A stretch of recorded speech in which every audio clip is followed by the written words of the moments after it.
ইমাম আলা হযরত আহমদ রাজা খান বেরলভী রাহমাতুল্লাহ আলাইহি একদিন মদিনা শরীফে হাঁটছেন, হাঁটতে হাঁটতে তিনার পায়ের মধ্যে একটা কাঁটা গেঁথে গেল। হুজুর তখন কাঁটাটা পার করে আর চুমা দিয়ে বলতে লাগলেন, হে মদিনার কাঁটা, হে মদিনার কাঁটা, তোমার স্থান আমার পায়ের নিচে নয়, আমি আহমদ রাজা আমার অন্তরের ভেতরে। জোরে বলুন সুবহানাল্লাহ। কেমন আশিক ছিলেন ইমাম আলা হযরত আহমদ রাজা খান বেরলভী রাহমাতুল্লাহ আলাইহি। কোনদিন সবুজ ঘাসের উপর দিয়ে আপনার হাঁটতেন না, সবুজ ঘাসের উপর দিয়ে হাঁটতেন না। কেন? যখন তিনাকে জিজ্ঞাসা করা হলো, আপনি কেন সবুজ ঘাসের উপর দিয়ে হাঁটেন না কেন?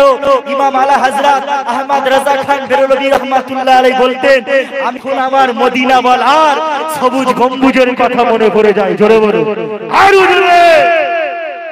अटल फैसला सिर्फ नारा नहीं है, अटल फैसला सिर्फ नारा नहीं, जो रजा का नहीं वो हमारा नहीं, जो रजा का नहीं वो हमारा नहीं। खोल कर कान सुन ले गुस्ताखे दी तू भी सुन ले, शैतान के हम नशी। कोई रिश्ता हमारा तुम्हारा नहीं, कोई रिश्ता तुम्हारा हमारा नहीं, जो रजा का नहीं वो हमारा नहीं। जिसमें हुब्बे अली का हो दावा फकत वो जो बाकी साहबा को समझे गलत, जिसमें हुब्बे अली का हो दावा फकत वो जो बाकी साहबा को समझे गलत, उसने ईमान दिल में उतारा नहीं।